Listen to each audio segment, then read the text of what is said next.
Bom dia a todos, salve Maria. Leitura do livro A Paixão do Senhor, 24ª parte.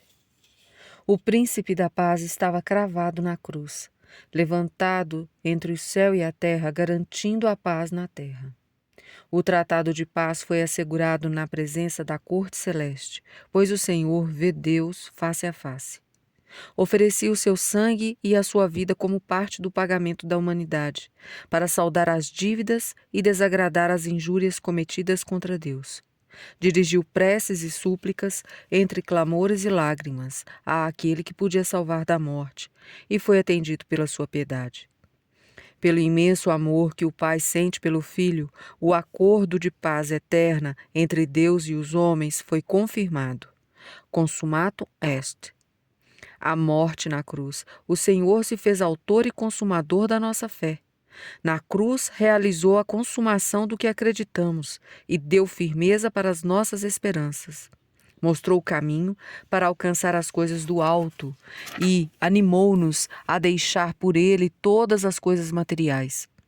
Na cruz se tornaram realidades todas as promessas de Deus, porque todas as promessas de Deus são sim em Jesus.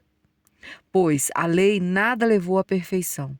Estava cheia de cerimônias inúteis, vazias. Agora, porém, conhecendo a Deus, ou melhor, sendo conhecidos por Deus, como é que tornais aos rudimentos fracos, como é que retornais aos rudimentos fracos e miseráveis, querendo de novo escravizar-vos a eles. Por uma só oblação, ele realizou a verdadeira e definitiva daqueles que recebem a santificação. Tudo está consumado, tudo está pleno, tudo foi cumprido. Levei até o fim o que a eterna sabedoria tinha fixado. Paguei o que pedia justiça, e tudo foi feito em favor do homem. Deus é piedoso e cheio de misericórdia. Tudo o que os patriarcas prometeram, tudo o que os profetas anunciaram, todas as imagens e símbolos a meu respeito, tudo está cumprido. Ensinei tudo para que deixem a ignorância e corrijam os erros. Dei o remédio para curar o mal. Não falta nada para os tíbios, para que se tornem fervorosos e fortes. Todo consolo foi deixado para que se tornem santos. Venci o mundo. Agora podem triunfar sobre as forças demoníacas, porque tudo está consumado. Com seu exemplo, aprendemos a não desistir nunca daquilo que começamos para a glória de Deus. Por muitas dificuldades que se apresentem, por muitos inconvenientes que nos ponham, não devemos nunca voltar atrás, para que não digam de nós: este homem principiou a edificar, mas não pôde terminar. Está registrado no Evangelho de São Lucas, capítulo 14, versículo 30. Desse modo, cercados como estamos de uma tal nuvem de testemunhas, desvencilemo-nos das cadeias do pecado, corramos com perseverança ao combate proposto, com o olhar fixo no autor e consumador da nossa fé, Jesus. Em vez de gozo que se lhe oferecera, ele suportou a cruz e está sentado à direita do trono de Deus. Considerai, pois, atentamente aquele que sofreu tantas contrariedades dos pecadores, e não vos deixeis abater pelo desânimo. Ainda não tendes resistido até o sangue na luta contra o pecado? Combate pela justiça a fim de salvar tua vida até a morte. Combate pela justiça. Sê fiel até a morte e te darei a coroa da vida. Não devemos fugir da cruz, mas perseverar nela até que se cumpra em nós inteiramente a vontade de Deus. Com o tempo, todas as contrariedades e penas terminam. Deus quer que a dor dos seus filhos termine depressa. Nunca nos faltará o consolo de Cristo. A Virgem Maria levantou os olhos ao escutar que tudo estava consumado.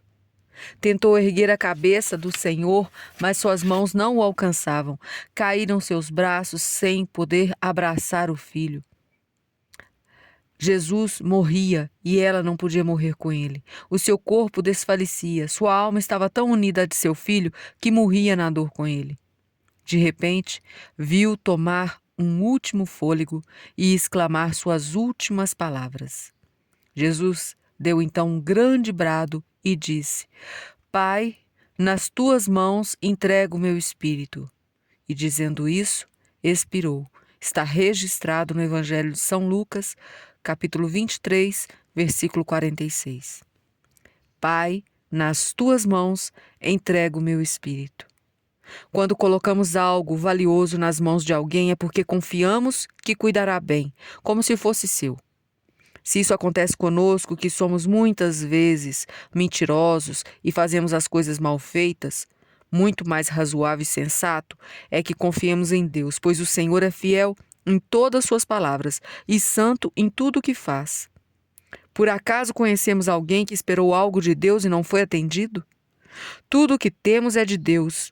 Devemos considerar e crer que tudo o que faz por nós é bom. É mais valiosa a confiança em Deus quando estamos sofrendo contrariedades. Nestes momentos, além de confiar, devemos nos colocar em suas mãos e dizer: seja feita a sua vontade. Assim, manifestamos que Ele é justo e santo em tudo, ainda que nos levasse à morte.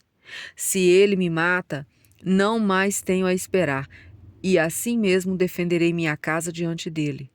Está registrado no livro de Jó, capítulo 13, versículo 15. Assim ensinou o mestre que confiou sempre em Deus, mesmo no meio dos tormentos. Antes de começar sua paixão, colocou sua vida e sua honra nas mãos de Deus. Meu Pai, se é possível, afasta de mim este cálice. Todavia, não se faça o que eu quero, mas sim o que tu queres. Meu Pai, se não é possível que este cálice passe sem que eu o beba, faça-se a tua vontade. Está registrado em São Mateus 26, versículos 39 a 42. Quando Pedro tentou persuadi-lo, disse: não hei de beber eu o cálice que o Pai me deu? O Senhor se colocou totalmente nas mãos do Pai, mesmo depois de ver a morte e a vergonha que sofreria. Ainda assim, confia plenamente e entrega seu espírito ao Pai. Chamou de Pai antes de sofrer e continuou chamando de Pai quando estava para morrer. Sabia, com certeza, que ressuscitaria ao terceiro dia, que a vitória era devida pelos seus méritos. Não quis fazer justiça pelas próprias mãos. Se colocou nas mãos de Deus, esperando pelos 3 dias, porque retomaria seu corpo, já glorioso e imortal. Nas mãos de Deus estaria totalmente seguro, porque ali a morte não tem poder. As almas dos justos estão nas mãos de Deus, e nenhum tormento os tocará. Não há outra saída, só Deus pode salvar o homem. Não podemos fazer outra coisa. Só podemos nos colocar nas mãos de Deus e confiar na sua misericórdia, dizendo: Pai, nas tuas mãos entrego o meu espírito. O Senhor, com o brado, mostrou confiança e segurança na hora da morte. Sabia que triunfara sobre os inimigos. Foi um clamor de vencedor. Demonstrou que era Senhor da vida e da morte, que morria por seu próprio desejo. Como teve forças para dar o grito, também poderia estender a vida o tempo que quisesse. Tanto que o centurião que estava diante de Jesus, ao ver que ele tinha expirado assim, diz: este homem era realmente o Filho de Deus. Está registrado em São Marcos, capítulo 15, versículo 39. Jesus na cruz falou 7 vezes, ao contrário do silêncio durante todo o julgamento. Tanto que a própria Escritura pondera o silêncio. Eis o meu servo que eu amparo, meu eleito, ao qual dou toda a minha afeição. Faço repousar sobre ele o meu espírito, para que ele leve às nações a verdadeira religião. Ele não grita, nunca eleva a voz, não clama nas ruas. Foi maltratado e resignou-se, não abriu a boca. Não se defendeu perante as acusações. Inclusive, disse ao pontífice: por que me perguntas? Pergunta àqueles que ouviram o que lhes disse. Eles sabem o que eu ensinei. Está registrado em São João, capítulo 18, versículo 21. 7 vezes falou na cruz, não em defesa própria, mas para o nosso proveito. 3 vezes falou com Deus e 4 vezes com os homens. A primeira foi para perdoar o ladrão. A segunda, com a sua mãe João. A terceira foi para dizer que tinha sede e que bebia o único fruto da sinagoga, o vinagre. Na quarta vez, dirigiu-se à nova igreja, proclamando que tudo estava terminado e que tinha conquistado a salvação. Na primeira vez que falou na cruz, dirigiu a palavra ao Pai. Depois falou com ele uma vez no meio e, finalmente, dirigiu-lhe as últimas palavras. Foi um exemplo de como devemos recorrer a Deus em todas as ocasiões.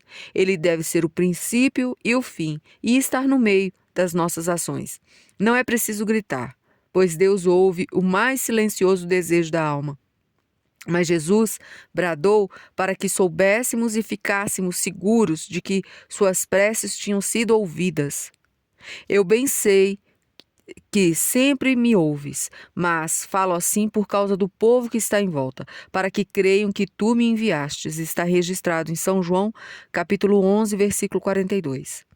Nos dias de sua vida mortal, dirigiu preces e súplicas entre clamores e lágrimas àquele que podia salvar da morte, e foi atendido pela sua piedade.